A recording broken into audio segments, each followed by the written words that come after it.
saluons dans le nom du Seigneur. Tunawasalimu katika jina la Bwana.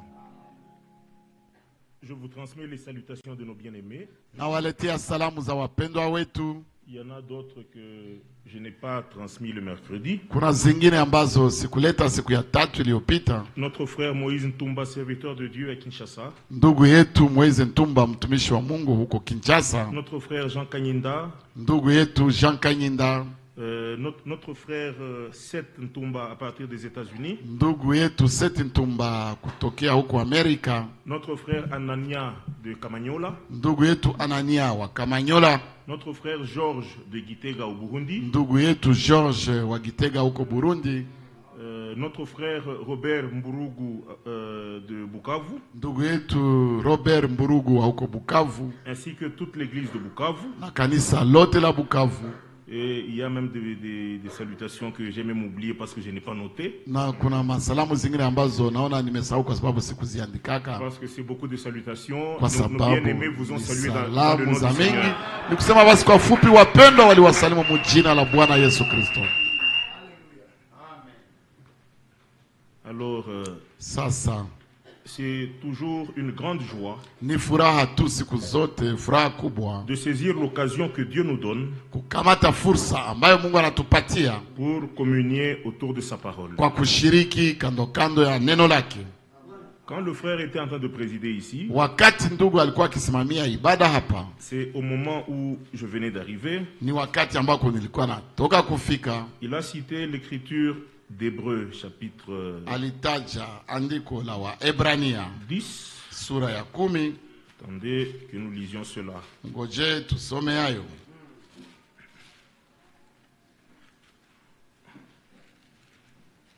Nous sommes dans Hébreux au chapitre 10. Tuko katika kitabu cha Waebrania sura ya 10, le verset 35. Verset ya 35.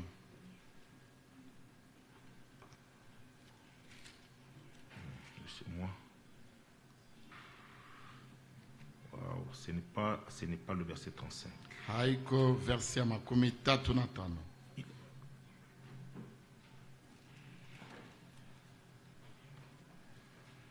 Il y a vraiment une pensée profonde du Seigneur. Kwa kweli kuna wazo la kilindi la Bwana.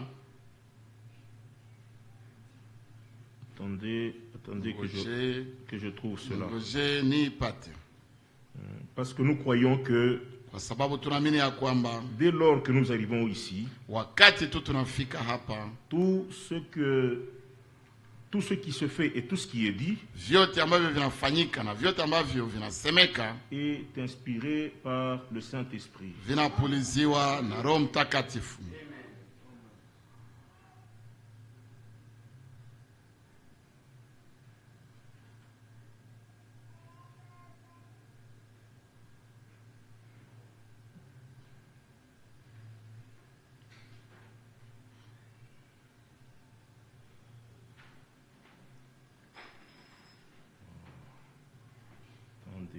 Excusez-moi, encore un peu.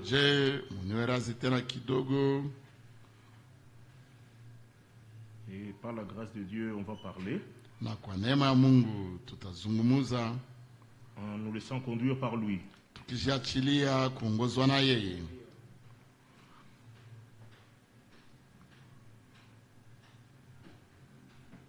Oui, c'est Hébreux chapitre 10. Mais c'est le verset 25. On peut commencer au verset 23.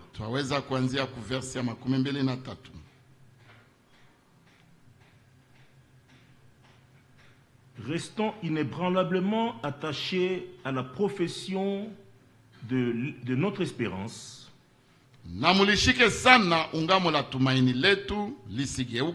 Car celui qui a fait la promesse est fidèle.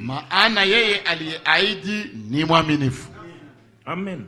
Amen. Nous devons être fermement attachés à la profession de notre assurance. Parce que celui qui a fait la promesse est fidèle.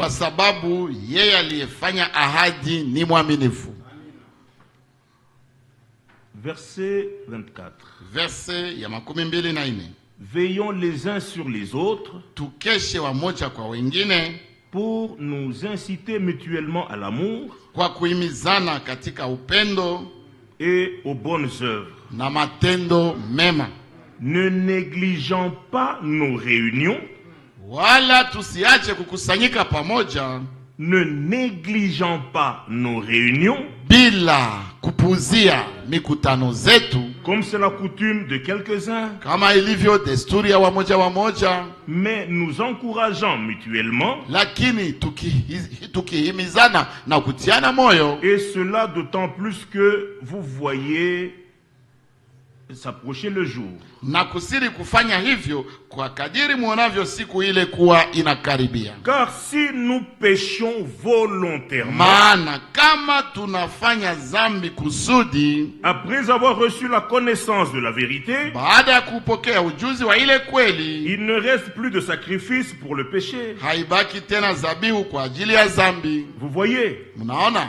J'espère que tout le monde a saisi la pensée. Natumaini ya kwamba kila mmoja alishika wazo lenyewe. Il y a une espérance Kuna matumaini dont nous témoignons. ambayo tunashuhudia, Mais on ne doit pas seulement en témoigner de la bouche, lakini hatupashwe tu kuishuhudia kukinywa, mais nous devons rester fermement attachés à cette confession de notre assurance, lakini tunapasha bakia tukishikamana na ile ungamo ya ujasiri wetu, en veillant les uns sur les autres tukikesha wamoja kwa pour wengine nous encourager. kwa kuhimizana na kutiana moyo, Parce que nous avons vu que le jour du Seigneur est proche. kwa sababu sisi tuliona ya kwamba siku ya Bwana inakaribia. Alors, comme le jour du Seigneur est proche, Sasa kwa vile siku ya Bwana inakaribia, ne négligeons pas nos réunions. tusipuuzie mikutano zetu. Amen. Amen. C'est ça la pensée de Dieu. Hiyo ndio wazo ya Mungu. Pas seulement n'abandonnons pas nos assemblées, Si tusiache tu kukusanyika, mais l'idée qui est là, c'est la négligence des réunions. lakini wazo yenye iko pale ni kupuuzia mikutano, Parce qu'il y en a qui ne viennent pas par négligence. kwa sababu kuna wenyewe wakujake kwa kupuuzia tu, Dans leur pensée, ils se disent, na mumawazo yao wanajiambia, même si je n'y vais pas, hata kama siende yako ça ne fait rien. hakuna kitu. C'est ça, négliger les réunions. Hiyo ndiyo kupuuzia mikutano. Amen. Amen. Et le verset 26 dit, Na verse ya 26 car inasema, si nous péchons volontairement, maana tukifanya zambi kimakusudi, quand on manque les réunions wakati mtu anakosa par mkutano négligence, kwa kupuuzia, devant le Seigneur, c'est un mbele za péché. Bwana ni zambi. Nous sommes dans les Actes des Apôtres. Tunakamata Matendo ya Mitume, Nous sommes au chapitre 2. tuko kusura ya pili. Amen. Amen. La Bible dit, Biblia inasema, maudit soit quiconque alaniwe yeyote fait avec négligence l'œuvre du Seigneur. afanyaye kazi ya Bwana na buregevu. Amen. Amen. Et celui qui se relâche dans son travail, Na mwenye anajitosha au anajiregeza mukazi yake, il est frère de celui qui détruit. iko ndugu ya yule anayeharibu. Ce sont les Écritures, mes frères. Hivyo ndizo maandiko wa ndugu. Amen. Amen. Actes des Apôtres, chapitre 2. Matendo ya Mitume sura ya pili, Verset 41. verse ya 11. Mais on peut même commencer au verset 40. Lakini twaweza hata kuanzia ku verse ya Et par 10. plusieurs autres paroles, Na kwa maneno mengine zingine il les pressait alikuwa akiwahimiza et les exhortait, na kuwaonya, c'est-à-dire il les avertissait, sema alikuwa akiwapatia arifu disant, akisema, sauvez-vous de cette génération perverse. jiokoeni na kizazi hiki chenye ukaidi. Amen. Amen. Ceux qui acceptèrent sa parole furent baptisés, Waliokubali neno lake wakabatizwa, comme la plupart d'entre nous, nous avons kama accepté la parole, ilivyo wengi kati yetu tulikubali et nous neno nous sommes laissés baptiser. na tukajiachilia kubatizwa. Alors on peut lire la suite. Sasa twaweza kusoma Et en inayofuata. ce jour-là, le nombre des disciples s'augmenta d'environ 3000 âmes. Na siku ile wakaongezeka watu wapata 3,000. Ils gardaient et persévéraient dans l'enseignement des apôtres. Walikuwa wakichunga na kudumu katika fundisho la mitume. Nous devons avoir un amen à toutes ces paroles. Tunapasha pia Andika amina kwa hizi maneno zote. Il gardait et persévérait dans l'enseignement des apôtres, wakichunga na kudumu katika fundisho la mitume, dans la communion fraternelle, katika ushirika wa kindugu, dans la fraction du pain, katika kumega mkate, et dans les prières na communes. katika maombi za pamoja. Amen. Amen. Ça, ce sont les caractéristiques, les vertus de l'église, comme elle était au commencement. Hivi ni vitajiko na nguvu za kanisa jinsi ilivyokuwa hapo kumwanzo. Et ici, au temps du rétablissement de toutes choses, na hapa kwa wakati ya urudishaji ya vitu vyote, parce que c'est ce que le Seigneur attend pour revenir. kwa sababu njoo kenye Bwana anangojea kusudi arudi. Le Seigneur attend Bwana anangojea de voir dans l'église kuona mkanisa toutes les caractéristiques et toute la vie qui était dans l'église au commencement. vitajiko vyote na uzima yenye ilikuwaka mkanisa hapo kumwanzo. Ce n'est que quand il verra toutes ces choses dans Ni l'église, wakati tu atakapoona vile vitu vyote il va mkanisa revenir. ndipo atarudi. C'est ce que dit Actes des Apôtres, Ndio chapitre kenye 3. Matendo ya Mitume sura 3 inasema. Alléluia. Le Haleluya. Seigneur est gardé au ciel Bwana anachungwa mbinguni jusqu'au temps mpaka kwa où wakati il verra ambako que ataona toutes choses sont rétablies ya dans kwamba l'église. vitu vyote vimerudishwa kanisani. Amen. Amen. C'est pourquoi il nous est montré dans les Saintes Ndio Écritures maana tunaonesha mu maandiko matakatifu comment l'église était à jinsi son commencement. kanisa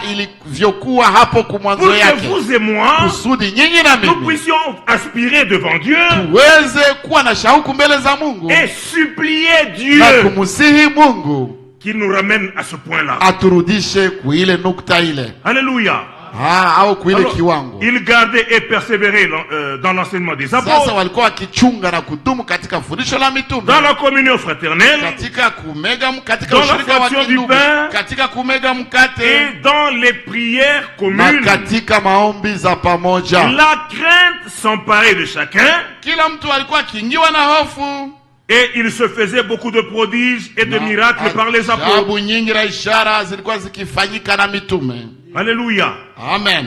Mais on peut sauter et on peut lire le verset 46. Twaweza kurukia kwa mstari wa 16. Ils étaient chaque jour, Na kila siku tous ensemble, wote pamoja walikuwa assidus au temple. walikuwa ndani ya hekalu.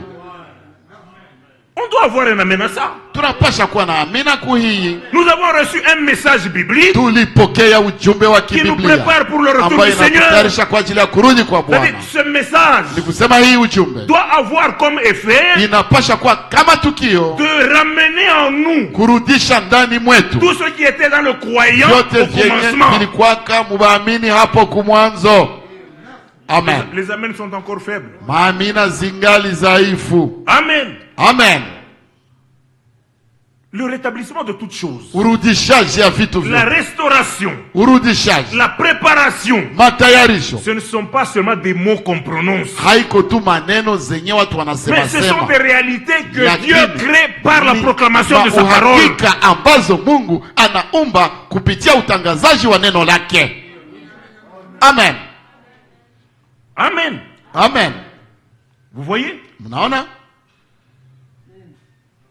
Je relis encore le verset 46. Nasoma tena verse ya 16. Ils étaient chaque jour tous ensemble, Siku zote walikuwa wote pamoja assidus au temple.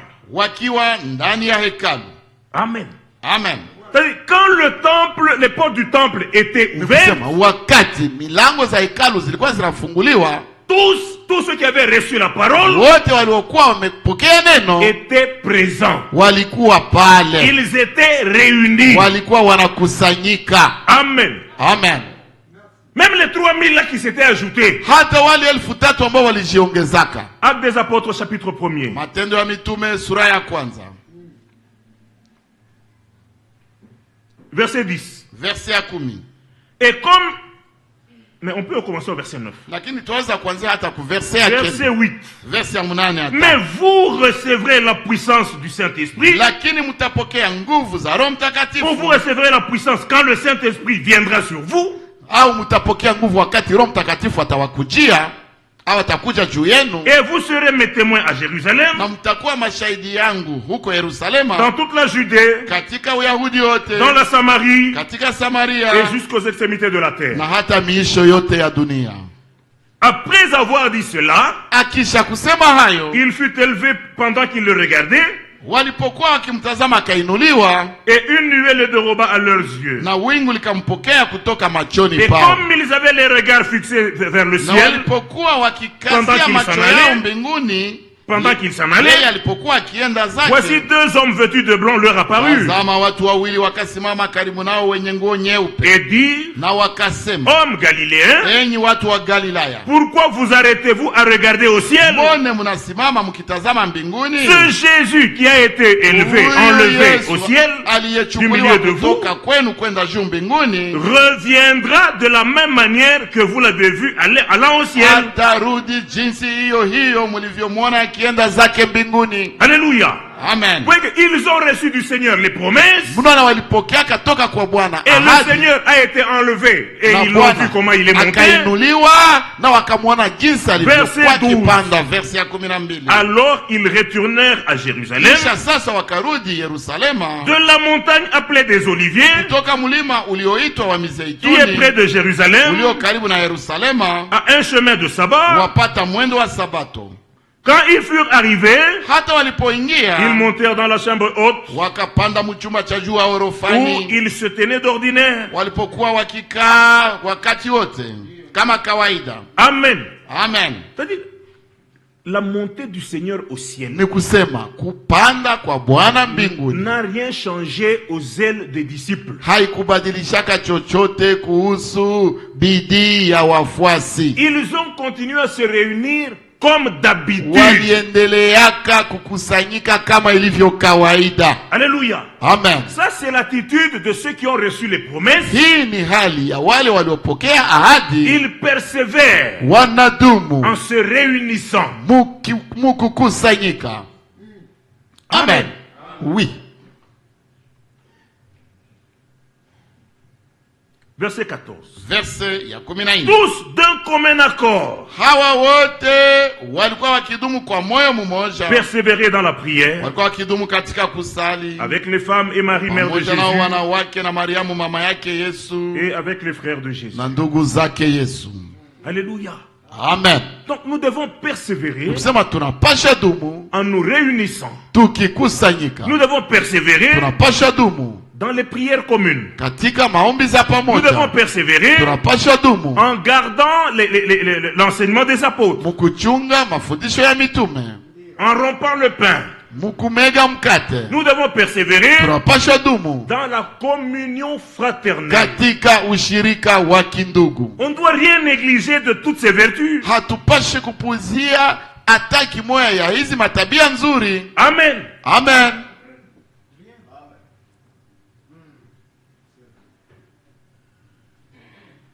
Si nous n'y sommes pas encore, Kama hatuyapafika bado, supplions le Seigneur tumusihi Bwana pour qu'il crée en nous cette vie. kusudi aumbe ndani mwetu maisha ya hivi. Amen. Amen. Je sais que beaucoup n'aiment pas entendre, surtout quand on parle de la prière commune. Là, beaucoup n'aiment pas. Najua ya kwamba wengi hawapendake kusikia wakati nasemeka maombi ya pamoja. Wengi kabisa hawapendake ile. Le frère Franck disait, Ndugu Frank alikuwa akisema chaque réveil kila uamsho a eu ses moments de prière. ilipataka manyakati zake za maombi. Amen. Amen. On n'a pas vraiment le temps d'entrer dans toutes ces choses. Kabisa hatuna wakati ya kuingia mwele vitu Nous sommes vyote. dans Ésaïe 38. Basi tuko katika kitabu cha Isaya sura 38.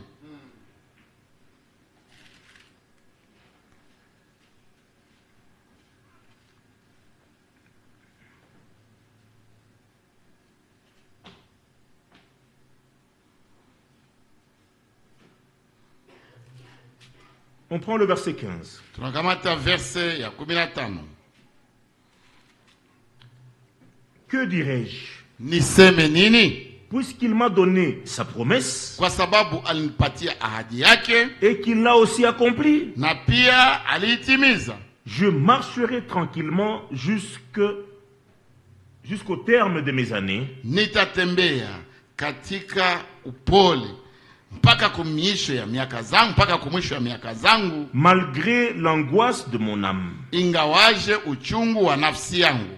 Oh, ça c'est merveilleux. Oh, hii ni ajabu kweli. Que puis-je dire? Niseme nini? Puisqu'il m'a donné sa promesse Kwa sababu alinipa ahadi yake et qu'il l'a aussi accompli. na pia akaitimiza. Qui sommes-nous? Tuko wa kina nani? Nous gardons cette page parce qu'on va aller avec, Tunachunga hii ukarasa avec ces écritures. kwa sababu tutaenda pamoja na hizi maandiko. Nous sommes dans 2 Pierre au chapitre 3. Tuko basi katika kitabu cha Petro wa pili sura ya 3. Dans 2 Pierre au chapitre 3, Katika kitabu cha Petro wa pili sura ya 3 il est écrit ceci. kunaandikwa hivi: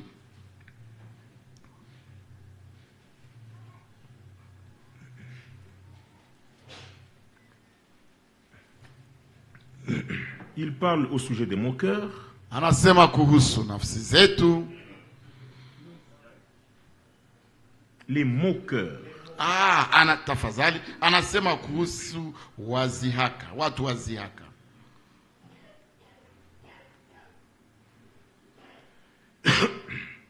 Verset 2. Tafadhali verset ya pili. Mais on peut commencer au verset 1er, c'est précis. Lakini tutaweza kuanzia hata ku verset ya kwanza. Voici déjà mes bien-aimés, Wapenzi, tazama la seconde lettre que je vous écris. Wapenzi, waraka huu ndio wa pili ni waandikiao ninyi. Oh, ça c'est l'un des passages que j'aime beaucoup. Hii ni moja ya maandiko matakatifu Écoutez maintenant. Sikilizeni Il sasa. dit ça c'est la deuxième lettre que je vous écris. Anasema ya kwamba hii ni barua ya pili ambayo ninawaandikia. Dans l'une et dans l'autre. Katika zote mbili, c'est-à-dire dans la première et dans la deuxième. Mu ya kwanza na ya pili, je cherche à éveiller par des avertissements votre saine intelligence. Natafutisha niziamshe nia zenu safi kwa kuwakumbusha. Vous voyez ça? Je mnaona ile?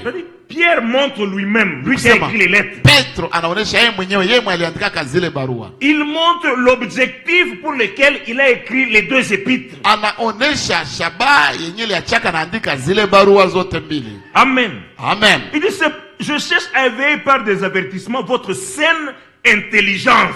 Anasema katika zote mbili naziamsha nia zenu safi kwa kuwakumbusha. Afin que vous vous souveniez des paroles que les saints prophètes ont prononcées autrefois. Ili mupate kuyakumbuka yale maneno yaliyonenwa zamani na manabii watakatifu. Amen. Amen. Et du commandement du Seigneur na ile amri ya Bwana et Sauveur na Mwokozi qui vous a été communiqué par vos apôtres. Iliyoletwa na mitume wenu. Vous voyez ça? Mnaona hii? C'est-à-dire nous devons nous souvenir kusema tunapasha kumbuka des choses que les prophètes avaient déjà annoncées autrefois. Vitu ambavyo manabii walitangazaka tangia mbele. Mais aussi nous souvenir lakini pia kukumbuka du commandement du Seigneur. Amri ya Bwana. Tel que les apôtres l'ont enseigné. Mitume walibifundishaka. Amen. Amen.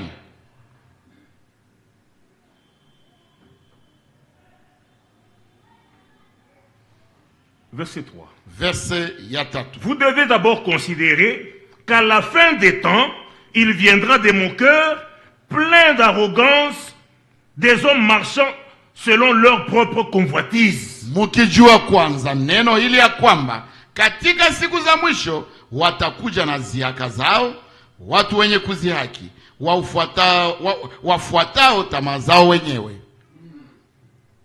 Et ils demanderont, na watakuwa wakiuliza, où donc est son retour promis? Iko wapi ahadi ile ya kuja kwake au ya kurudi kwake aliyoahidi? Depuis que les pères sont morts, kwa maana tangia hapo babu zetu walipolala, tout demeure comme dès le commencement de la création. Vitu vyote vinakaa hali hiyo hiyo tangu mwanzo wa kuumbwa. Alléluia. Amen. Ça c'est le langage des moqueurs. Hii ni usemi ya watu waziaka.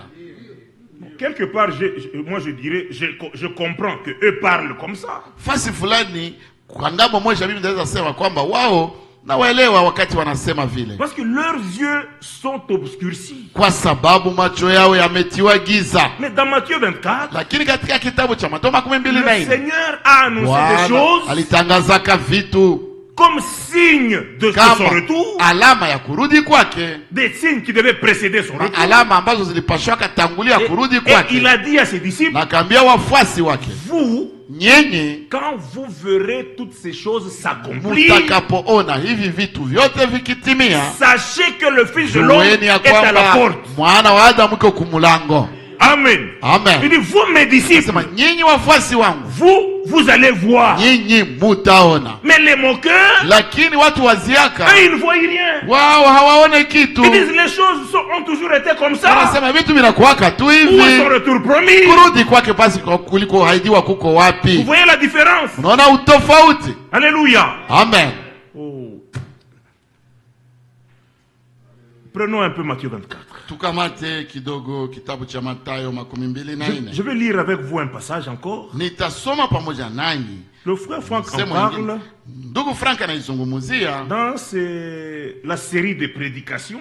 mu mahubiri zake mbalimbali. La parole de Dieu demeure éternellement. Neno la Mungu linadumu milele. Ce sont les prédications qu'il a commencé à donner à partir de 1966. Ni mahubiri ambazo alianzaka kutoa tangia mwaka Après 1966. la mort et l'ensevelissement de frère Branham, Kisha kukufa na kuzikwa kwa mwili wa ndugu Branham, pour montrer au peuple de Dieu, Kwa donc kuonesha pour leur donner la watu. connaissance de ce que Dieu a fait dans notre temps. ni kusema kwa kujulisha watu yenye Mungu alifanya mwakati wetu. Alors, il y Sasa a un passage que nous lisons ici. kuko andiko ambalo tutasoma hapa Là-bas, il le dit d'une manière merveilleuse. mule au pala naisema munamna fulani ya ajabu.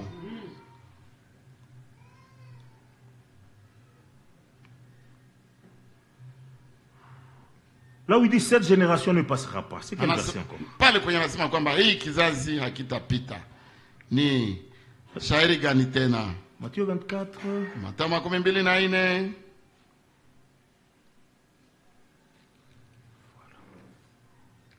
Au verset 31, il dit, bon, pas au verset 31, au verset 32, il Fazali dit, ku verse ya 32 anasema, instruisez-vous par une comparaison ou une parabole tirée du basi figuier. kwa mtini jifunzeni mfano, Dès que ses branches deviennent tendres tawi lake likisha kuchipuka et que les feuilles poussent, na kuchanua majani, vous connaissez que l'été est proche. mwatambua ya kuwa wakati wa mavuno uko karibu. De même, Nanyi kadhalika, quand vous verrez toutes ces choses, wakati mtakapoyaona haya mambo sachez que le Fils yote, de l'homme est proche à la porte. jueni ya kuwa mwana wa Adamu iko kumlango. Maintenant, le verset que je cherchais, c'est le 34. Sasa verse ninayotafuta ni 34. Je vous le dis en vérité, Amini nawaambia, cette génération ne passera point kizazi hiki hakitapita que tout cela n'arrive. hata hayo yote yatakapotimia. Amen. Amen. Maintenant, là-bas, dans cette prédication-là, Sasa pale mwile mahubiri ile ya ndugu Frank, ce verset, il le dit comme ça. hii verse anaisema hivi. Il dit, Anasema la génération kizazi qui verra Israël ambacho kitakachoona Israeli retourner dans sa patrie akirudi nchini mwake aura devant elle la preuve itakuwa mbele yayo alama au kiangalilio. dans cette génération Kile aura kizazi kitapata devant elle mbele yacho la preuve alama que tout est en train de s'accomplir. ya kwamba vyote viko natimia. Amen. Amen. Amen.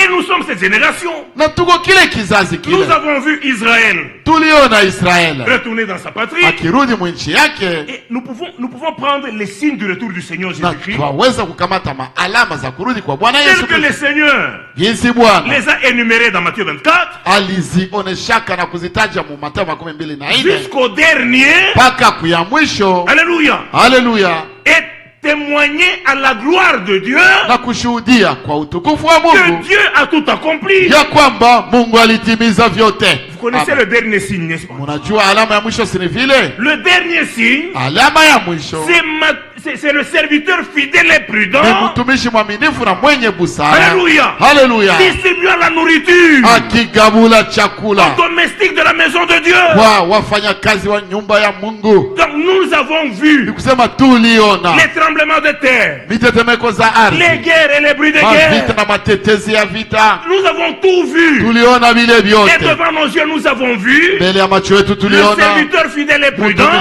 mtumishi Nous mwaminifu na mwenye avons la busara. preuve Tuna alama devant nos ya yeux kwamba que Dieu tuna alama mbele ya a macho tenu yetu sa parole. ya kwamba Mungu alitimiza neno lake. Amen. Amen. Et on ne s'est pas arrêté là. Na hatukuishia pale. Nous sommes allés dans Matthieu 25. Tulienda katika kitabu cha Mathayo 25 verse ya kwanza, Parce qu'il dit alors. kwa sababu nasema hapo sasa. Ndipo hapo. Quand? Wakati gani? Quand le serviteur fidèle et prudent wakati mtumishi est mwaminifu na en mwenye train de busara distribuer iko la anagawula nourriture aux chakula domestiques, kwa wafanyakazi wa en ce nyumba, moment-là, ile wakati le royaume des cieux ufalme wa mbingu sera semblable. Mais nous, itafanana. nous pouvons dire, Lakini sisi tunaweza le kusema royaume des cieux ufalme wa Mungu est semblable. inafanana. Alléluia. Amen. À 10 vierges Na wanawali qui 10 ont pris leur rampe waliochukua taa et zao qui sont allés à la ambao rencontre de walitaka l'époux. kumulaki bwana harusi. Mes frères, par le Ndugu zangu, message de préparation, kupitia ujumbe wa matayarisho tel qu'il a été distribué, jinsi ligabuliwa, nous sommes en marche. tuko mumwendo. Alléluia. Amen. Nous allons à la rencontre de Tunaenda l'époux. kumulaki bwana harusi. Alléluia. Amen. 5 d'entre elles étaient folles. Watano kati yao walikuwa Et 5 sages. wapumbavu na wengine watano wenye Un jour, un busara. frère m'a posé la question. Siku moja ndugu moja hivi Mais mon aliniuliza, frère, lakini ndugu yangu, Comment reconnaître les vierges folles? aye mtu ataweza tambua wanawali Je wapumbavu? lui ai dit, mon frère, Nikamwambia ndugu yangu, les vierges folles, wanawali on wapumbavu ne les connaît pas avant hawajulikanake mbele que le Seigneur ne revienne. mbele Bwana arudi. Alléluia. Amen. C'est quand le Seigneur Ni revient. wakati Bwana C'est ça le anarudi. contexte. Hiyo ndiyo namna. Aujourd'hui, qui peut citer que telle vierge folles? Leo ni nani mwenye ataweza taja yake huyu fulani ni mpumbavu C'est na huyu mwingine ni mwenye quand le busara? Seigneur Ni revient wakati Bwana anarudi que les sages et les folles Ndio. sont manifestés en tant que tels. wenye busara na wapumbavu wanaojulikana Mais kila mtu aujourd'hui- kwa rangi yake. aujourd'hui, Lakini leo Ce qui est acquis, kenye kilicho chetu, kilicho miliki yetu, ce qui est manifesté, kenye kinadhihirika c'est que toutes sont vierges. ni kwamba wote ni wabikira. Amen. Amen. Mais le reste, Lakini le inayobaki Seigneur le manifestera en son temps. Bwana ataidhihirisha kwa wakati wake. Alléluia. Haleluya. Donc, vous voyez que nous Kusema mnaona ya kwamba sommes sisi dans 2 Pierre 3. tuko katika kitabu cha Petro pili sura ya 3. Notre situation est différente de celle de mon cœur. Hali yetu inatofautiana na ile ya Les watu moqueurs eux, waziaka. disent, Watu waziaka wao où wanasema est son retour promis? kurudi kwake kuliko kuahidiwa kuko wapi? Parce que depuis le Kwa temps de nos sababu pères, tangia nyakati za babu les zetu choses ont toujours été vitu ainsi. vinakuwaka tu hivi. Alléluia. Alléluia. Mais à nous les disciples, Lakini kwetu sisi le wafuasi Seigneur nous a donné la grâce Bwana alitupatia neema de voir que les ya choses ne kuona sont pas comme kwamba elles ont toujours été. haviko jinsi vinakuwaka tu. Alléluia. Haleluya. Beaucoup de choses promises, Vitu vingi le vilivyoahidiwa Seigneur les a Bwana accomplies alivitimiza et il continue à les accomplir. na anaendelea kuvitimiza. Maintenant, regardez. Sasa Le tazameni. problème, c'est nous sommes au verset 5. Sasa tuko ku verse ya 5. Ils veulent ignorer Wanataka En effet, sahau kwa kweli que des cieux existèrent autrefois par la parole de Dieu. ya kwamba maana hufumba macho yao wasione neno hili ya kuwa zilizokuwako mbingu tangu zamani na nchi pia. Mais la pensée ici, Lakini wazo hapa ce n'est pas qu'ils veulent ignorer, si kwamba wanataka tu mais kujisabulisha, ils sont ignorants. lakini wao Ils hawajue, ne croient pas. hawaamini. Alléluia. Amen. Ils ne croient pas que Hawaamini ya kwamba les cieux mbingu ont été appelés à l'existence par la parole de Dieu. ziliitwakwa ili zikuwe kwa neno la Mungu. Alléluia. Amen. Et le frère Franck le dit d'une manière magnifique. Na ndugu Franke hii anaisema mnamna moya nzuri sana. Il prend le premier verset de la Bible. Anakamata shairi ya kwanza ya Biblia. On peut le lire. Twaweza kuisoma.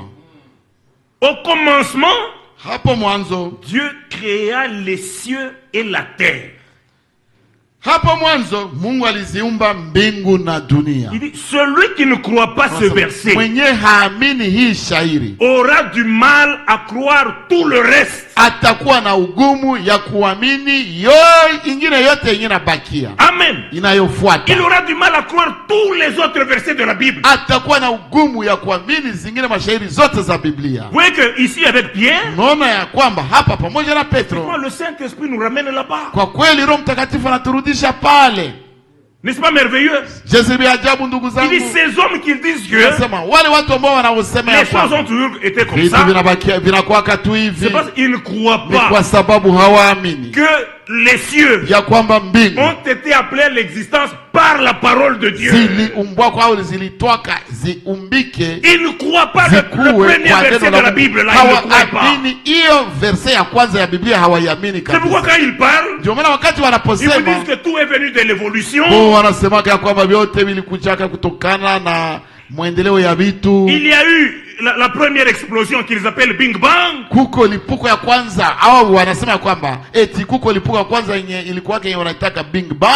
voyez que celui qui ne croit pas, il s'ensorcelle lui-même. Dieu ne peut rien faire avec un tel homme. Amen. Amen. Ils veulent ignorer en effet que des cieux existèrent autrefois par la parole de Dieu. De même qu'une terre tirée de l'eau est formée au moyen de l'eau, et que par ces choses, c'est quoi? Et que par la parole, le monde de ce temps-là avait péri, submergé. Ça c'est au temps de Noé. Celui qui a parlé au commencement et qui a amené toutes choses à l'existence a aussi parlé au jour de Noé. Et les gens de Noé étaient incrédules parce que la pluie n'était jamais tombée. Mais ils ont dit Noé, tu es fou. D'où viendra l'eau? Alléluia. Mais comme Dieu a parlé, les eaux du déluge sont venues. Vous comprenez de quoi Pierre a parlé? D'abord Dieu a parlé. Il a tout appelé à l'existence. Les cieux et la terre. Ensuite, Dieu a parlé, le déluge est venu, il a submergé la terre, et des hommes ont péri. Alors verset 7, tandis que par la même parole, les cieux et la terre d'à présent sont gardés et réservés pour le feu, pour le jour du jugement, le jour de la ruine des hommes impies. Est-ce qu'on a compris ça? Maintenant c'est les cieux et la terre. À présent, Dieu a déjà parlé. Le Seigneur a même dit dans Matthieu 24, les cieux et la terre passeront. Alléluia. Amen. Et Paul et Pierre le dit aussi ici. Regardez.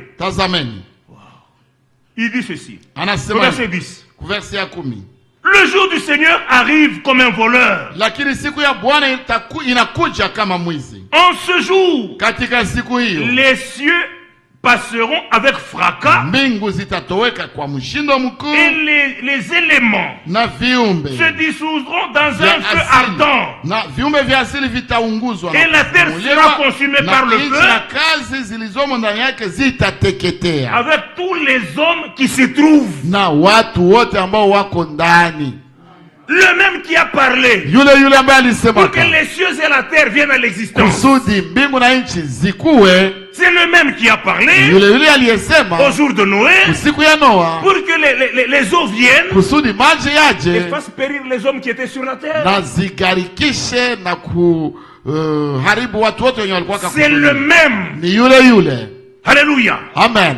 Qui garde les cieux et la terre actuelle, ambaye analinda mbingu na nchi za sasa, ils passeront avec fracas. zitapitaka kwa shindo mkubwa. Les cieux vont se dissoudre. Mbingu zitayeyuka. La terre sera embrasée dans un feu ardent. Nchi nayo itarambwa na kwa moto. Et les hommes impies Na watu wasioamini waovu seront détruits de cette manière. wataharibiwa mwile namna ile. Alléluia. Haleluya. Alors il dit au verset 9. Sasa nasema ku verset Le Seigneur Bwana ne tarde pas dans l'accomplissement de la promesse. hakawii kutimiza ahadi zake, Comme quelques-uns le croient. kama wamoja Mais il wanavyozani, use de patience envers nous. bali huvumilia kwetu.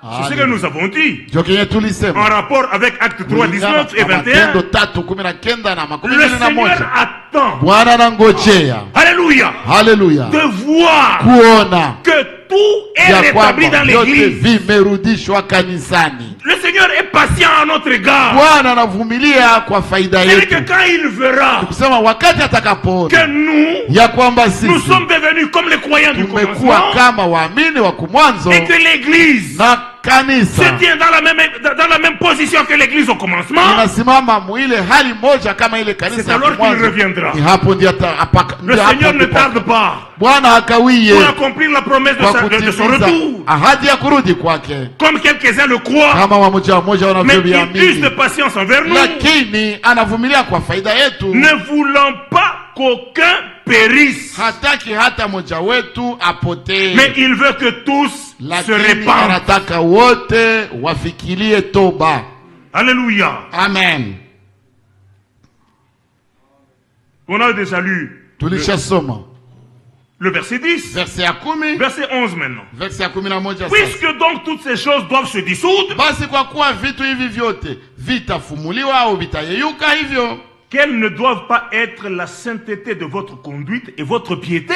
imewapasa ninyi kuwa watu wa tabia gani katika mwenendo wenu mtakatifu na utaua. Si nous avons la révélation Kama tuna ufunuo que le Seigneur est proche, ya kwamba Bwana iko si karibu, nous avons la révélation kama tuko na ufunuo que toutes ces choses vont ya se kwamba dissoudre, hivi vitu vyote vitayeyuka, alléluia, haleluya, cela doit produire en nous ili napasha tokeza ndani mwetu une conduite sainte mwenendo mtakatifu et la piété. na utaua.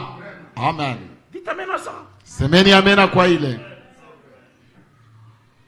Tandis que, Na japo vous voyez, Non. vous attendez mukitazamia hâter l'avènement du jour de Dieu. hata ije siku ile ya Mungu na kuihimiza.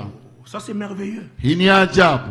Ici, Hapa regardez les élus. tazameni wateule Ils attendent wanangojea et ils supplient Dieu na wanamsihi Mungu que le Seigneur revienne très vite. ya kwamba Bwana akuje haraka. Pas Amen. attendre dans l'indifférence. Hapana kungojea katika kutokujali. Hébreu parle Waebrania nasema des hommes kuhusu watu qui aiment le retour du Seigneur. ambao wanapenda kurudi kwa Bwana, Parce que curieusement, il y a des croyants qui n'aiment pas que le Seigneur revienne. kwa sababu kuko watu wenye wanasema eti waamini lakini hawapendi kurudi kwa Bwana. J'avais un ami qui me disait Nilikuwaka na rafiki yangu mmoja alikuwa akiniambia, que le Seigneur attende d'abord Bwana ngojee kwanza que je puisse aussi me marier. niweze na mimi pia kuoa. Et en ce moment-là, on était encore des étudiants. Na ile wakati tulikuwa tungali wanafunzi, Il dit que le Seigneur attende que je puisse d'abord aussi me marier. Bwana ngojee kwanza na mimi pia niowe bwana. Non. Hapana.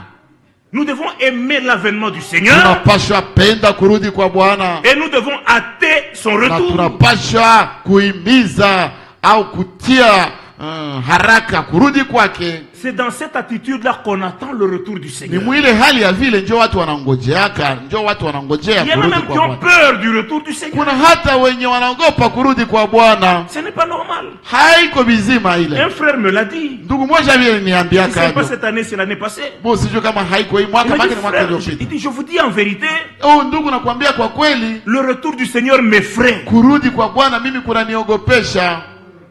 Au moins, il est sincère. Omwata ule basi iko Alléluia. hana umwe ule basi anasema Vous kwa moyo. voyez le passage là d'Apocalypse 22. Mnaona ile andiko ya Ufunuo Il 12:2 dit, et l'esprit et l'épouse ambayo disent, inasema viens. kwamba roho na biharusi wanasema kuja. Le frère Franck, Yule ndugu Frank vers les derniers jours de sa vie, karibuni mwisho ya maisha yake, il avait dit quelque chose de très important. alisemaka siku moja kitu fulani cha muhimu sana. Il a dit sincèrement, Akasema kabisa kwa moyo adilifu, qui peut dire viens Seigneur? ni nani awezaye kusema Il dit, kuja nous ne Bwana? pouvons le dire sincèrement que si vraiment nous sommes prêts. Twaweza tu kusema ile kwa moyo adilifu kama tu kweli kweli tuko tayari. Chacun sait comment il est devant Dieu. Kila mmoja anajua jinsi alivyo mbele za Mungu. Tant que je ne suis pas prêt, Na wakati yote sijakuwa tayari, sincèrement je ne peux pas dire viens Seigneur. kabisa kwa moyo adilifu siwezi sema kuja Bwana. Oui, je vais d'abord supplier le Seigneur, Nitamsihi kwanza, Bwana donne-moi la grâce nipe neema Bwana, que je puisse expérimenter la préparation, ili niweze kutia katika matayarisho, katika mazoezi matayarisho. Amen. Amen. Vous voyez? Mnaona? On peut rentrer dans Isaïe 30. Tunaweza kurudi katika kitabu cha Isaya 38. On n'aura même pas. Ce passage est très riche. Kabisa, hii andiko iko tajiri sana. On peut prendre le verset 16. Tunaweza kukamata verse ya 16. Ô Seigneur, Bwana, c'est de cela que l'on vit. Kwa mambo hayo watu huishi. On vit de quoi? Wanaishi kwa nini? On vit de la foi, wanaishi kwa imani et de l'espérance na matumaini que Dieu qui a fait les promesses, ya kwamba Mungu aliyepana maahadi, il est fidèle, il les accomplit. Yeye kwa mwaminifu anazitimiza. C'est ça qu'on a lu au verset 15. Hiyo ndio tuliosoma kwa verse ya 15. Oh Seigneur, c'est de cela que l'on vit. Bwana, kwa mambo hayo watu huishi. Et c'est en cela na ni mwa ile qu'est la vie de mon esprit. Njo muko uhai wa uzima wangu wa roho yangu. Tu me rendras la force et la vie. Utanirudishia nguvu na uzima. Amen. Amen. C'est pourquoi Israël priait. Ndio maana Israeli alikuwa akiomba, oh Dieu, Mungu, relève-nous. Utusimamishe. Oh Dieu, Mungu, rétablis-nous. Uturudishe. Alléluia. Amen. Si nous voyons que Dieu, comme on l'a vu avec Matthieu 24, nous voyons que le Seigneur est fidèle, il a tenu parole. Alors nous pouvons aussi lui adresser notre prière. Il dit, tu me rendras la force et la vie. Alléluia. Amen. Voici la souffrance amère est devenu mon salut ou ma paix. Vous voyez? Car tu as préservé ma vie de la fosse de destruction. Alléluia. Alléluia. La souffrance amère est devenue... Je suis où? Verset 17. Oui. Verset 17. Oui, la souffrance amère mateso ya uchungu est devenue mon salut ou ma paix. Imekuwa wokovu wangu au amani yangu. Je vais vous montrer ça. Nitaonesha ile. Je vous prends un passage qui vient venir à l'esprit. Le psalmiste disait, Seigneur, ma détresse, c'est que la main de la droite de l'Éternel n'est plus la même. C'est-à-dire, elle ne se manifeste plus de la même manière. Tout vrai croyant, il éprouve cette détresse-là. Le psalmiste dit, dans le psaume 42, je vous le cite parce que vous connaissez cette passage. Il dit, mon âme a soif de Dieu. D'abord il commence. Il dit, comme une biche soupire près des eaux, ainsi mon âme soupire après toi. Oui, la soif de la biche, c'est une souffrance qui ne peut être tranquillisée ambayo tu yaweza kutulizwa que quand elle trouve les eaux et qu'elle boit. wakati tu anapata maji na kunywa. C'était aussi la souffrance de David. Hiyo nayo pia ilikuwaka shauku ya Daudi, mateso ya Daudi. Comme la biche soupire après les eaux, ayala mon âme soupire après toi, oh Dieu. Nafsi yangu inakuonea shauku Et wewe il soupirait comment? lakini nilikuwa kimshaukia yeye. Mon âme a soif de Dieu. Nafsi yangu inamuonea Mungu kiu, du Dieu vivant. Mungu aliye hai.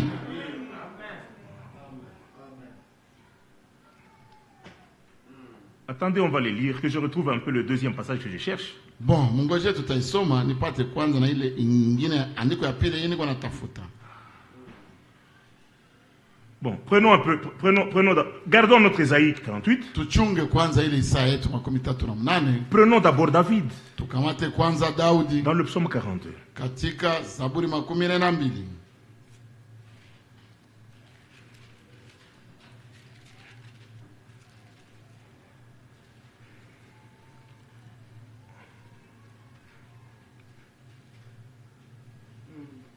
Verset 42, oui, plutôt, chapitre 42, verset 1er. Verset ya kwanza ya sura 42 ya Zaburi. Au chef des chantres, cantique de fils de Corée. Kwa mkubwa wa waimbaji, cantique de fils de Corée. Nyimbo ya wana wa Kore. Verset 2. Verset ya pili. Comme une biche soupire après des courants d'eau, kama ayala aioneavyo shauku mito ya maji, ainsi mon âme soupire après toi, oh Dieu. Hivyo nafsi yangu inakuonea shauku Mungu. Mon âme a soif de Dieu. Nafsi yangu inamuonea kiu Mungu, du Dieu vivant. Mungu aliye hai. Quand irai-je et paraîtrai-je devant la face de Dieu? Litni nitakapokuja nionekane mbele za Mungu. Écoutez le verset 4. Mes larmes sont ma nourriture jour et nuit, pendant qu'on me dit sans cesse, où est ton Dieu?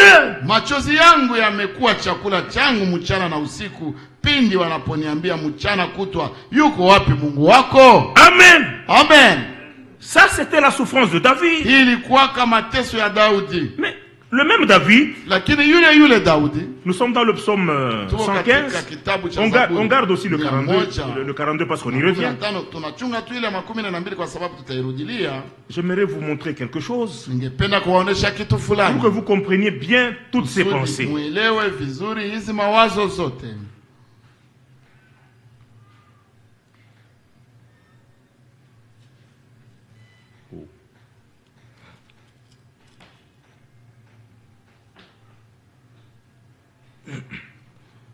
Quelque part là il dit, attendez,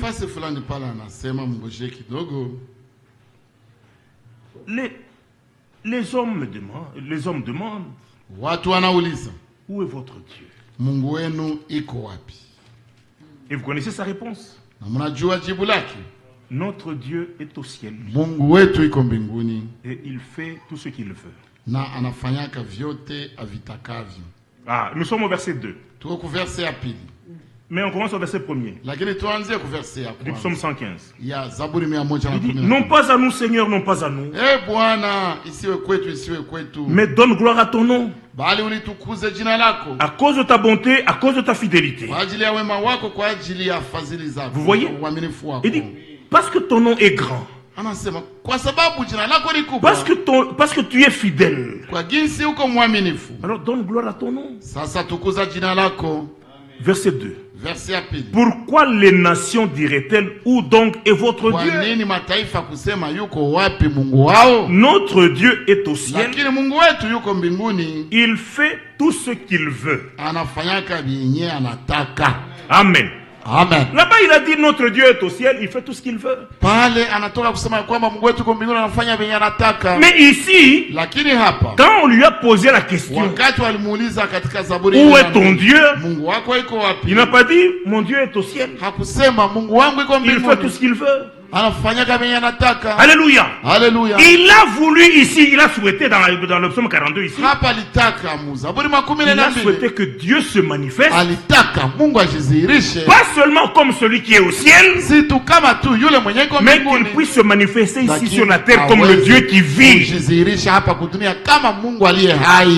Amen. Amen. Amen. Notre Dieu est au ciel. Mungu wetu yuko mbinguni. Cela ne nous suffit pas. Ile haitutosheleze. Amen. Amen.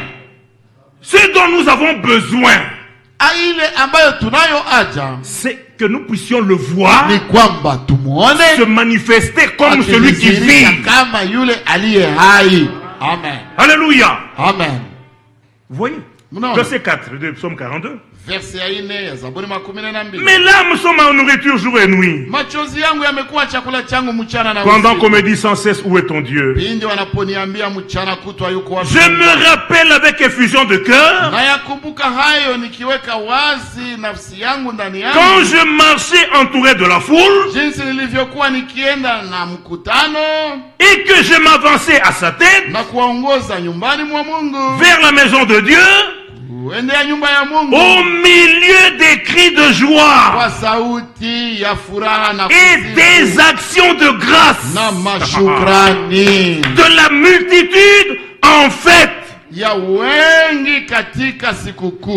Dieu se manifeste comme il est vivant. Alléluia. Alors le peuple pousse des cris de joie. Et la multitude est en fête. David voulait revoir ces moments-là. Alléluia. Alléluia. Ça, c'est ça notre souffrance. Nous voulons que Dieu nous rétablisse. Alléluia. Amen. Ce que nous lisons de l'église au commencement, nous supplions Dieu. Redonne-nous ces jours-là. Alléluia. Que personne ne soit indifférent.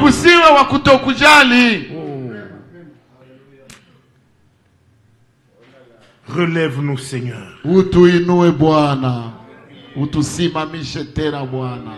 Alléluia. Nous avons entendu mercredi. Le royaume des cieux, ce ne sont pas seulement des paroles. Prenons un peu le psaume 114. Il faut que nous comprenions ces choses-là. Le psaume 114. Déjà le psalmiste disait dans un autre passage. Il disait l'Éternel siège au milieu des louanges d'Israël. Au milieu des louanges. Amen.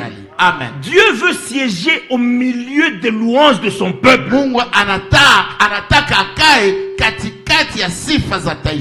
Alléluia. Alléluia. Il veut être glorifié. Et il dit, celui qui me rend des actions de grâce me glorifie. Mais comment allons-nous glorifier Dieu s'il ne fait rien? Alléluia. Alléluia. Nous sommes dans le psaume 114. Verset 1er.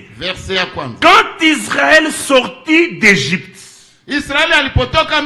quand la maison de Jacob s'éloigna d'un peuple de langue étrangère, Juda devint son sanctuaire.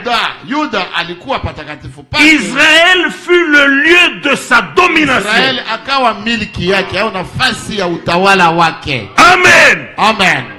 C'est ça être le peuple de Dieu. Le peuple de Dieu, c'est ça son domaine. Non, non. Le domaine. Amen. Alléluia. Amen. Là où il habite.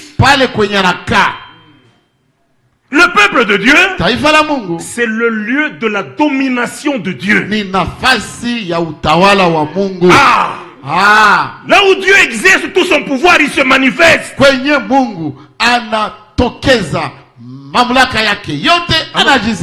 On peut reprendre au début. Est-ce que nous comprenons ça? Quand Israël sortit d'Égypte, wakati Israeli alipotoka Misri, quand la maison de Jacob s'éloigna d'un peuple de langue nyumba ya étrangère, Yakobo iliendaka mbali ya watu wa lugha ya kigeni, Juda devint son Yuda sanctuaire, akawa patakatifu pake, Israël fut le lieu de sa akakuwa domination. nafasi ya utawala wake. Alléluia. Haleluya. Écoutez maintenant la suite. Sikilizeni sasa inayofuata. La mer le vit et s'enfuit. Bahari kamwona na ikakimbia. Alléluia. Haleluya. Mais frère, quand Israël est sorti de l'Égypte, Wakati Israeli alipotoka Misri, on n'a pas vraiment le temps de lire toutes ces kwa écritures. kweli hatuna wakati ya kusoma zile. Dieu dit à Moïse, Mungu akamwambia Musa, va dire à Pharaon, wewe mwambie Farao, Israeli est mon fils ni premier-né. mwana wangu wa kwanza. Laisse aller mon fils, Acha mwana wangu ou mzaliwa wa laisse kwanza aller aende. mon peuple, Acha taifa langu pour qu'il me liende serve. kusudi wanitumikie. Alléluia. Haleluya. Comme nous l'avions vu la fois passée, Sisi tumeona wakati il uliopita, est impossible haiwezekani que l'on serve Dieu dans la captivité. mtu atumikie Mungu katika utumwa. Amen. Amen. Dieu nous libère d'abord. Mungu anatufunguaka Et il nous kwanza. sépare de tout ce qui est contraire à sa volonté, à sa parole. Na vyote ambavyo viko kinyume ya mapenzi yake, vyote Maintenant, viko quand kinyume nous ya sommes neno lake. libres, Sasa wakati tuko huru, délivrés, tulishafunguliwa. Haleluya. alors nous devenons le lieu de sa domination. Sasa hapo tunakuwa nafasi ya utawala Alors wake. Dieu peut se manifester. Sasa hapo Mungu aweza Il l'a kudhihirisha. fait avec Israël. Alimfanyika pamoja na Israeli. Quand le peuple a commencé à crier, Wakati watu walipoanza parce que kulalamika, la mer était kwa devant, sababu bahari ilikuwa Pharaon mbele était en yao, arrière. Farao alikuwa nyuma yake Dieu, na Dieu a dit à majeshi. Moïse, Mungu akamwambia Musa, pourquoi ces cris? kwa nini hizi malalamiko zote? Parle à mon peuple Ambia watu wangu qu'ils avancent. ya kwamba wasonge mbele. Alléluia. Amen. Israël Israeli ne le voyait pas. alikuwa naione ile. Il ne voyait pas Dieu. Israeli alikuwa naione Mungu. Pharaon avec son armée Farao na jeshi lake n'ont pas kubwa vu Dieu. hawakuonaka Mungu. Alléluia. Alléluia. Mais la mer rouge Lakini bahari a vu nyekundu son créateur ikaona dans son Mungu domaine. wake munafasi yake. C'est ça que nous lisons. Ndio kenye tunasoma Verset hapa. 3. Verse ya La 3. mer le vit Bahari ikamwona et s'enfuit. na ikakimbia. Ça c'est la mer rouge. Hiyo ni bahari Quand nyekundu. ils sont arrivés encore au Wakati Jourdain, walipofika tena kumto Le ya Jourdain. Yordani retournant en arrière. ikarudi nyuma. Alléluia. Haleluya. Les montagnes sautèrent comme des béliers, Milima zikaruka kama kondoo les waume, collines comme des agneaux. milima kama wana kondoo. Verset 5. Verse ya On 5. pose maintenant la question. Wanauliza sasa ulizo. Qu'as-tu mer Bahari una nini? pour t'enfuir? Kusudi ukimbie. Alléluia. Haleluya. Jourdain, Yordani. qu'est-ce que tu as pour retourner en arrière? Unacho nini kwa kurudi nyuma? Qu'avez-vous montagne Nyinyi milima muna nini? pour sauter comme des Ili brebis? muruke kama kondoo Et waume. vous collines Na nyinyi pour vilima sauter comme des kwa agneaux? kuruka kama wana kondoo. Et la mer répond, Na bahari inajibu. tremblez à la vue du Seigneur. Tetemeka nchi mbele Tremble za à la vue du Seigneur au terre. Tetemeka nchi mbele za uso wa Devant Bwana. le Dieu de Mbele Jacob, za uso wa Mungu wa qui Yakobo. change le rocher en étang Anageuza mwamba kuwa et ziwa la qui change le maji. roc en source d'eau. Anageuza jiwe ngumu kuwa Alléluia. chemchemu. Et Haleluya. c'est alors que retentit le Ndio cri, sasa ukatatalika ile sauti. non pas à nous Seigneur, Si kwetu non pas à Bwana. nous, Isiwe kwetu mais Bwana. donne gloire à ton nom, Lakini pana utukufu kwa à jina cause de ta lako. Kwa fidélité. sababu ya uaminifu wako. Oh, mais on va continuer Twaweza kuendelea. dans le psaume 115, Katika hii Zaburi ya 100 avec la même pensée qui est dans Ésaïe. pamoja na ile wazo yenye iko c'est le katika psaume kitabu 38, cha Isaya Là où nous 38 kwenye tulikuwa. C'était Ésaïe. Isaya 38 Oui. ndio. Regardez, Tazameni. parce que le temps est en train de se terminer, il faut qu'on Kwa arrête. sababu wakati iko na songa mbele kusudi tusimamishe. Regardez Ésaïe 38. Tazameni Isaya 38. Oh, Dieu est merveilleux. Oh, kweli Mungu ni wa ajabu. Mais avant de... Nous gardons notre Ésaïe 38. Tunachunga kwanza Isaya On peut encore dire une pensée. Tunaweza tena kusoma lakini tena wazo ingine. C'est le psaume 137. Ni Zaburi 137. Pour que vous voyez que tout ce que nous vous disons, c'est ce que la Bible déclare. Kusudi muone ya kwamba vyote vyenye tunawaambia ni vyenye Biblia inatangaza, inatamka. Nous sommes dans le psaume 137. Tuko basi katika Zaburi Verset 1er. 137 mstari wa kwanza. Sur les bords des fleuves de Babylone, Kando ya mito ya Babeli, nous étions assis et nous pleurions. ndiko tulikoketi tukalia. Parce que Babylone, ils étaient en captivité. Kwa sababu huko Babiloni walikuwa kama utumwa. Et ils étaient près donc sur les bords des fleuves de Babylone, Na walikuwa kando en kando train de ya mito ya Babiloni pleurer. wakilia. Mais ils pleuraient pourquoi? Lakini walikuwa wakilia kwa En nini? nous souvenant de Sion. Tukikumbuka Sayuni. Alléluia. Haleluya. Quand nous nous souvenons Wakati de tunakumbuka là où l'église était autrefois, ya kwamba pale kwenye kanisa ilikuwa hapo kumwanzo, nous souffrons, nous pleurons. tunateseka na tunalia. Haleluya. Verset 2. Verse ya pili. Au sol de la contrée, les sols ce sont les arbres. Katika miti iliyo katikati yake, Nous avions suspendu nos arbres. tulivitundika vinubi vyetu. On ne pouvait pas chanter dans la captivité. Hawangeweza imba huko katika Alors, utumwa. ils ont refusé de chanter. Walikataka kuimba. Ils ont pris leurs instruments de musique. Wakakamata vyombo vyao vya Ils les ont muziki. accrochés aux arbres. Wakavitundika kumiti. Ce n'était pas le moment de chanter. Waka wakati ya Ils kuimba. pleuraient Walikuwa wakilia. en se souvenant du pays de Dieu. Wakikumbuka nchi ya Mungu. Alléluia. Amen. Qui sait que Ni nani ambaye anajua la terre d'Israël c'est le pays de Dieu? ya kwamba bulongo wa Israeli ni nchi ya Mungu? Qui le sait? Ni nani mwenye anavijua? Que Dieu vous bénisse. Mungu awabariki. Ce sont les saintes écritures qui le Ni disent. maandiko matakatifu ndio zinabisema Déjà dans Zacharie, tayari katika kitabu cha Zakaria. il dit il entrera en jugement avec les nations. Atahukumu mataifa. Il dit j'entrerai en jugement avec les nations Nitahukumu parce qu'ils mataifa se sont partagés kwa mon sababu pays. waligabulana nchi yangu. Amen. Waligabulia hayo. Oh, j'aime Dieu. Oh, nampenda Mungu kweli. Haleluya.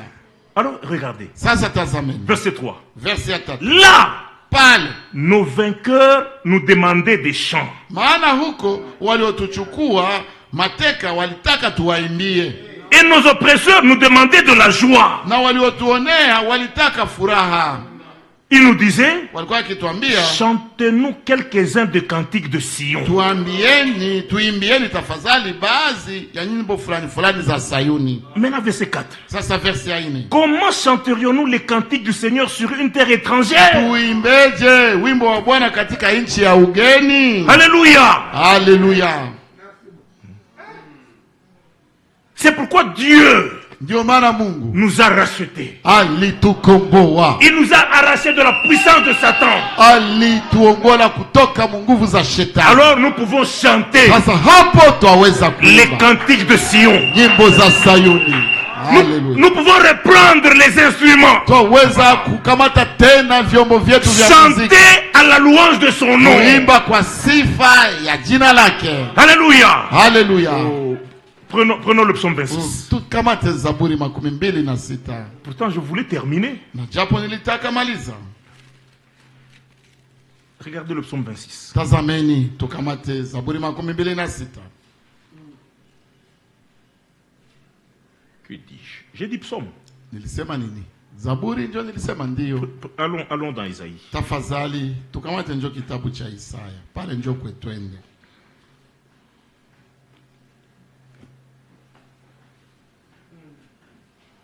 Écoutez. Sikilizeni. Verset 13. Isaya sura ngapi? Seigneur notre Dieu. Isaya chapitre. Isaïe 26. Isaya 26. Mustari 13. Verset 13. Verset 13. Seigneur notre Dieu. Bwana Mungu wetu.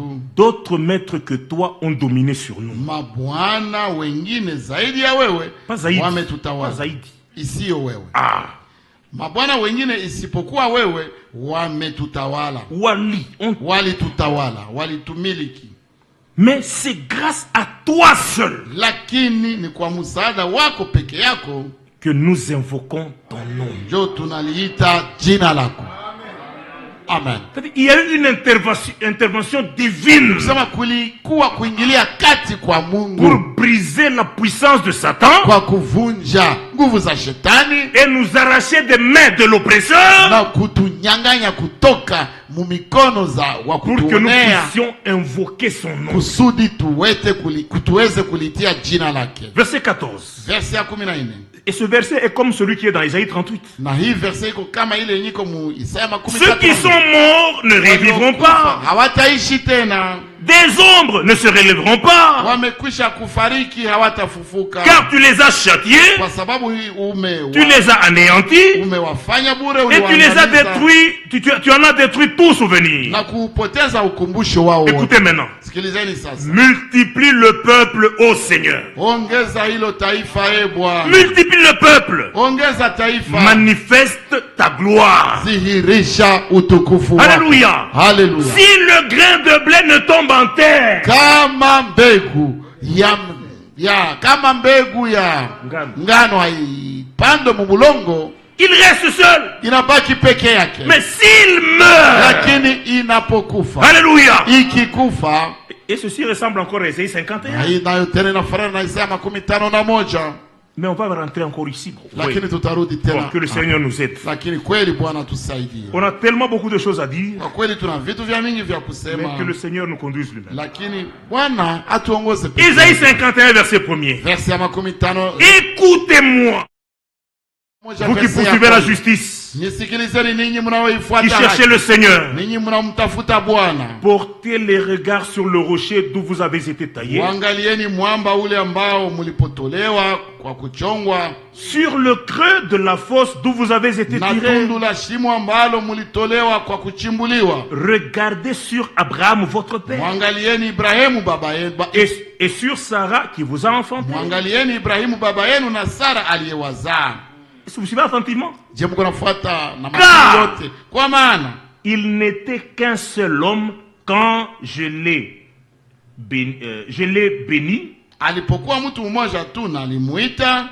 Mais dans la bonne version, c'est il n'était qu'un seul homme, Alikuwa katu mtu mmoja, mais je l'ai béni et multiplié. nikamubariki na nikamuzidisha, Amen. au nikamfanya kuwa wengi. Le Seigneur nous invite, il dit, regardez Abraham. Bwana anatuambia tazameni Ibrahimu, Il n'était qu'un seul homme. alikuwa katu mtu mmoja, Je l'ai béni et nikamubariki je l'ai multiplié. na nikamuzidisha. Verset 3. Verse ya 3 sasa. C'est ainsi que le Seigneur a pitié de Sion. Njo vile Bwana anasikilia huruma Sayuni. C'est comme ça que le Seigneur a pitié de toutes ces ruines. Njo vile Bwana anasikilia huruma walipokuwa ukiwa. Il rendra son désert semblable à un Éden, Atafanya jangwa lake kuwa kama bustani ya Edeni, et sa terre aride deviendra un jardin du na Seigneur. nyika yake kama bustani ya Bwana. La joie et l'allégresse se trouveront au milieu d'elle. Furaha na kicheko zitakuwa katikati yake. Les actions de grâce et les chants de cantiques. Mashukrani na nyimbo na masauti za nyimbo.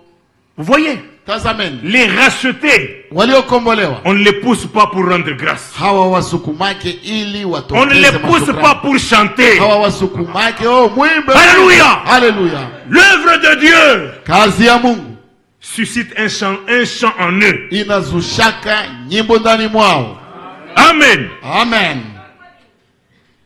Verset 4. Verse ya 4. Mon peuple, O watu wangu, prête-moi l'oreille. nisikilizeni mimi. Mon assemblée, Kusanyiko langu, prête-moi l'oreille. munitegee sikio, Car l'instruction sortira de moi. kwa sababu fundisho litatoka kwangu. Mais laissons. Rentrons vite dans Isaïe 38. Turudie kwanza mu Isaya 38. Pour prendre la même pensée qui est dans le psaume 115. Kwa kukamata ile wazo yenye iko katika kitabu cha Zaburi 115. Regardez. Tazameni. Que Dieu bénisse notre frère, Mungu abariki ndugu yetu à qui il a inspiré ces paroles. ambaye alipulizia hizi maneno. Vous voyez que c'est beaucoup de choses. Naona ya kwamba ni vitu mingi. Verset 16. Verse ya 16 ya Isaya Oh 38. Seigneur, Oh Bwana, c'est de cela qu'on vit. kwa mambo hayo watu huishi, Et c'est en cela qu'est la vie de mon esprit. na uhai wa roho yangu u katika hayo yote. Tu me rendras la force et la vie. Kwa hiyo utanirudishia nguvu na uhai. Voici la souffrance amère est devenue mon salut. Tazama, nalikuwa na uchungu mwingi kwa ajili ya amani yangu. Vous voyez? Munaona? Les soupirs. Kuugua. Nos soupirs à nous Kuugua kwetu sisi nous poussent à demander à Dieu zinatusukumaka tumwombe Mungu de nous rétablir et de se manifester. Kuturudishia na kuturudisha na kutu. Comme il est le Dieu qui écoute la prière, Jinsi ni Mungu asikiaye maombi, nos soupirs kuugua kwetu deviendra notre salut. zitakuwa wokovu wetu. Notre soupir Kuugua kwetu deviendra notre paix. itakuwa amani yetu. Car Kwa maana tu as préservé ma vie ulichunga uzima wangu de la fosse de destruction. kuendea shimo ya uharibifu. Car tu as jeté derrière toi tous mes péchés. Kwa maana ulitupa nyuma yako zambi zangu zote. Dieu nous a préservés de la mort. Mungu alitulinda kifo. Alléluia. Amen. Par le salut en Jésus-Christ, Dieu nous a ramenés à la vie. Kwa njia ya wokovu ndani ya Yesu Kristo, Mungu aliturudishia. Il a sauvé uhai. notre vie, il a préservé notre vie de la fosse de destruction. Alilinda maisha yetu au uzima wetu isingie Et katika il a uharibifu. pardonné tous nos péchés. Na akasamehe zambi zetu. Écoutez maintenant le zote. verset 18. Sikilizeni sasa verse ya 18. Ce n'est pas le séjour des morts qui te loue. Haiko kuzimu njoo inakusifu. Ce n'est pas la mort qui te célèbre. Haiko mauti njoo inakusherekea. Ceux qui sont descendus dans la fosse Wale washukao shimoni n'espèrent plus dans ta fidélité. hawatarajie tena uaminifu C'est wako. pourquoi quand le Seigneur est mort, Ndio maana wakati Bwana alipokufa il fallait qu'il descende aussi dans les séjours des morts. ilibidi pia ashuke kule kuzimu Pour libérer les croyants kwa kufungua waamini qui étaient retenus captifs là-bas. ambao walikuwa wamechungwa Haleluya! teka kule. Étant monté au ciel, Alipopanda mbinguni il a amené des captifs. alipeleka Tous les mateka. croyants de l'Ancien Testament, Waamini wote wa Agano la Kale il les a sortis de la fosse. aliwatoshaka mushimo mu makaburi. Il les a sortis du séjour des morts. Aliwatoshaka kuzimu. Alléluia. Amen. Ils se reposent, Wanapumzika espérant sur la fidélité de Dieu. wakitumainia uaminifu wa Oui. Mungu. Ceux qui sont descendus dans la fosse n'espèrent plus en ta fidélité. Walioshuka shimoni Écoutez maintenant. hawatarajie tena Écoutez. uaminifu wako. Sikilizeni sasa. Le vivant, Aliye hai, le vivant, aliye hai c'est celui-là qui te loue. yule ndiye anayekusifu Comme moi aujourd'hui. kama mimi leo. C'est vrai. N'est-ce pas merveilleux? Je si bya ajabu. Prenons Matthieu 22. Tukamate Mathayo 22. C'est bon la communion autour de la parole de Dieu, n'est-ce pas? Kweli ushirika kando kando ya neno la Mungu si nzuri sana. Haleluya.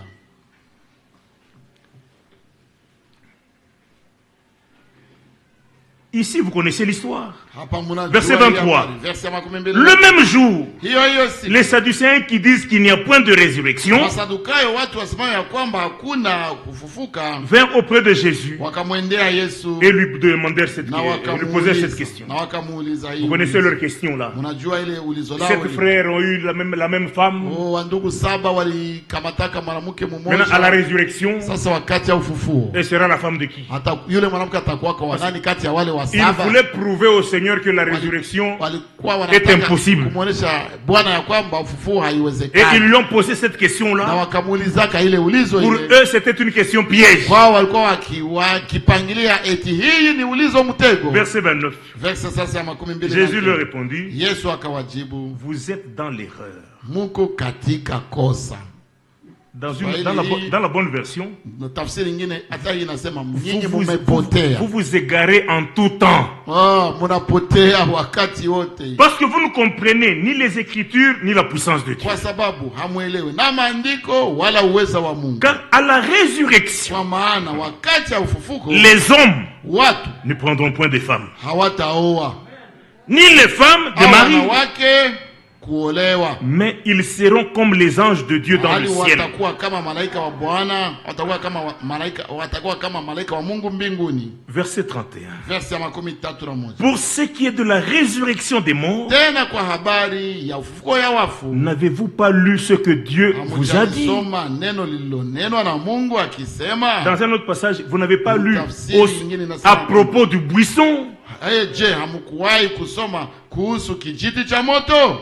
là où Dieu a dit à Pale kwenye à Mungu Moïse, alimwambia Musa, je suis le Dieu d'Abraham, niko Mungu wa Ibrahim, je suis le Dieu d'Isaac, niko Mungu wa Isaka, je suis le Dieu de Jacob. niko Mungu wa Yakob. Vous voyez? Mnaona? Quand Dieu disait à Wakati Moïse, Mungu alikuwa akimwambia Musa, je suis le Dieu d'Abraham, niko Mungu wa Ibrahim, le Dieu d'Isaac Mungu wa Isaka, et le Dieu de na Jacob, Mungu wa Yakobo, Dieu annonçait à Moïse que les morts Mungu ressuscitent. alikuwa akitangazia Musa ya kwamba wafu wanafufukaka. Amen. Amen. Mais les hommes répètent, Lakini watu wanarudilia, oh Dieu de Sikatenda. oh Mungu asikatenda. Ça n'a pas de sens. Ile haina tama. Ce que Dieu avait dit à Moïse, yenye Mungu aliambia il Musa, annonçait la alikuwa résurrection akitangaza des ufufuko morts. ya wafu. Mais regardez, verset 31. Verset Pour ce qui est de la résurrection, Yenye inahusu habari n'avez-vous ya pas lu ce que Dieu vous a dit? Hamjawahi kusoma venye Mungu Mais aliwaambia? qu'est-ce que Dieu vous a dit? Lakini Mungu aliwaambia nini? Je suis le Dieu d'Abraham, Niko Mungu wa le Ibrahim, Dieu d'Isaac Mungu wa Isaka, et le Dieu de Mungu Jacob. wa Yakobo. Dieu n'est pas le Dieu des morts, Si Mungu wa wafu, mais des vivants. bali ya walio hai. C'est pourquoi il n'y a que les Kwa vivants maana walio hai tu qui louent le peke yao Seigneur. ndio wanamsifu Mungu. Amen. Haleluya. C'est pourquoi dans Jean chapitre 14, Ndio maana katika Yohana sura ya 14 le Seigneur dit ceci. Bwana anasema hivi. Regardez, c'est pourquoi il fallait que Dieu nous ramène à la vie. Ndio maana ilibidi Mungu aturudishe kuhai. Sinon, on n'allait pas être son peuple. Kama haingekuwa vile tungekuwa watu wake, On ne pouvait pas le servir. hatungeweza mtumikia. Verset 19. Verse ya 19. Encore un peu de temps, Bado kitambo kidogo, et le monde ne me verra plus. na ulimwengu haunioni tena, Mais vous, bali ninyi vous me voyez. mnaniona, Car je vis kwa sababu mimi ni hai, et vous vivrez ninyi nanyi aussi. mutakuwa hai. Haleluya. Amen. Amen. Dit parce que je vis, Kwa sababu kwa jinsi mimi naishi, vous vivrez aussi. kwa jinsi mimi Parce que niko hai, na nyinyi Dieu pia n'est mtakuwa pas na le hai. Dieu des morts. Kwa sababu Mungu si Mungu wa wafu. Pour que Dieu devienne notre Dieu, Kusudi Mungu awe Mungu wetu, il a fallu qu'il nous ramène à la vie. ilibidi aturudishie uhai. Maintenant le psaume 115. Sasa Zaburi ya Que 115. Dieu nous aide maintenant à terminer. Basi Mungu na tusaidie ili tumalize. Dans le psaume 115, Katika Zaburi ile ya là où nous avions 115 lu, kwenye tulisoma mbele, cela est en rapport avec 2 Corinthiens chapitre 6. ile inaendana na Wakorinto wa pili sura ya 6. Regardez. Tazameni. On avait terminé au verset 3, n'est-ce pas? Si tulikuwa tumeishia Notre Dieu est au ciel, Mungu wetu iko mbinguni, il fait tout ce qu'il veut. anafanyaka benye anataka. Verset 4. Verse ya 4 sasa. Leurs idoles sont de l'argent et de Sanamu l'or. zao ni fedha na dhahabu, Elles sont l'ouvrage de la main des hommes. kazi za mikono ya wanadamu. Elles ont une bouche et ne Zina parlent point. vinywa lakini hazisemi, Elles ont des yeux et ne voient zina point. macho lakini hazioni, Elles ont des oreilles zina masikio et n'entendent point. lakini hazisikii, Elles ont un nez zina pua et ne sentent point. lakini hazisikii harufu, Elles ont des mains et ne touchent point. mikono lakini hazishiki, Elles ont des pieds et ne marchent zina point. miguu lakini hazitendi, Elles ne haziendi, produisent aucun son dans leur wala gosier. hazitoi sauti kwa koo zake. Vous voyez? Haleluya. Mnaona? Il décrit comment les idoles sont mortes. Anaonesha jinsi sanamu zilishaje kufia. Verset 8. Verse ya 8 sasa. Il leur ressemble ceux qui les fabriquent. Wazifanyao wanafanana nazo, Tous ceux qui se confient en elles. kila mmoja anayezitumainia. Amen. Amen. Comme les idoles là sont mortes, Jinsi zile sanamu zile ni bifu, ceux qui les fabriquent sema wenyewe wanazitengeneza et qui se confient en na elles, wenyewe wanazitumainia, eux aussi sont morts. nabo pia wamekufa. Celui qui s'attache à une idole, Mwenye anashikamana na sanamu il rend témoignage anashuhudia que lui-même est mort. ya kwamba yeye mwenyewe alishajikufia, Comme ces idoles-là. sawa zile sanamu zile. Amen. Verset 9. Verse ya 9 sasa. Israël Enyi Israeli, confie-toi dans le Seigneur. umtumainie Bwana. Il est leur secours et leur Yeye bouclier. ni msaada wao na ngao yao. Oh, mais on peut laisser là-bas. Lakini tuweza kuacha ile. Allons maintenant dans 2 Corinthiens Sasa 6. twende ndani wa Korinto wa pili sura ya 6. Haleluya. Les écritures que nous connaissons, n'est-ce pas? Maandiko ambazo tunajua si ni vile. Rappelez-vous Jean 14, là on a lu. Mkumbuke Yohana 14 pale kwenye tulisoma. Comme je vis, Jinsi niko hai vous vivrez aussi. na nyinyi pia mtakuwa na Ephésiens uhai. 2:1. Waefeso sura ya pili mstari wa Vous qui kwanza. étiez morts Nyinyi ambao walikuwa mmekufa par vos offenses, kwa makosa yenu, Dieu vous a ramenés à la vie Mungu aliwarudisha par kuuzima Jésus-Christ, kwa njia ya Yesu Kristo, en vous pardonnant Mungu tous vos wasamehe péchés. dhambi zenu zote. Amen. Haleluya. Alors nous sommes dans 2 Corinthiens Sasa 6, tuko katika kitabu cha Wakorintho wa pili sura ya verset 6 14. verse ya 14. Ne vous mettez pas avec les infidèles. Msifungiwe Sous un joug jina étranger. pamoja na wasioamini kwa Car jinsi isiyo sawa. Quel rapport Kwa maana pana y a-t-il urafiki entre la gani justice et l'iniquité? kati ya haki na uasi? Ou qu'y a-t-il de commun Tena pana shirika gani entre la lumière et les kati ténèbres? ya nuru na giza? Quel rapport y a-t-il entre Tena Christ et pana Bélial? ulinganifu gani kati ya Kristo na Ou Beliali? quelle part a le fidèle avec Au l'infidèle? yeye aaminie ana sehemu gani pamoja na yeye asiamini? Écoutez le verset 16. Sikilizeni sasa verse ya 16. Quel rapport y a-t-il Tena entre le temple pana de Dieu et mapatano les gani idoles? kati ya hekalu la Mungu na sanamu? Haleluya.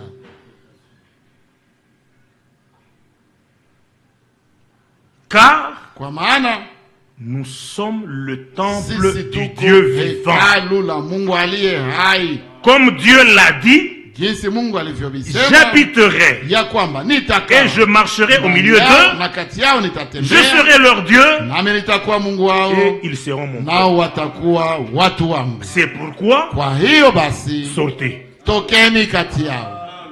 Il nous Haleluya. ramène au psaume 114. Anaturudisha kuzaburi 114. Quand Israël est sorti de l'Égypte, Wakati Israeli alipotoka quand Misri, ils se sont séparés d'un peuple Wakati au langage étranger, wakati walipojitenga na taifa la lugha ya Juda kigeni, Yuda est devenu son domaine. akawa nafasi yake. Haleluya. Amen. Amen.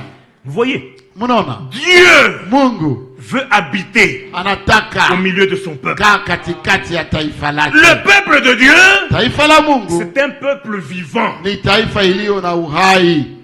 Alors, étant vivant, Wakiwa sasa hai, Dieu ne veut pas que nous soyons en rapport avec les idoles. Mungu hataki tukue na tufanane na sanamu. Les idoles sont mortes. Masanamu zimekufa. Nous sommes vivants. Sisi tuko hai. Vivants comment? Tuko hai ya ye. Nous nous sommes approchés de la pierre vivante. Tulikaribia jiwe lililo hai. Alléluia. Haleluya. Nous étant approchés de la pierre vivante, Kisha karibia jiwe lililo hai. il a fait de nous des pierres vivantes. Akatufanya na sisi tukawa Et mawe. ayant fait de nous des Zalizo pierres hai. vivantes, Na kisha tufanya mawe yaliyo hai. il nous édifie. Anatujenga. Alléluia. Amen, amen, Pour que amen. nous devenions Kusudi tuwe un temple vivant hekalu iliyo hai. où le Dieu vivant vit et se manifeste. Mungu aliye hai anaishi na anajidhihirisha. Alléluia. Haleluya.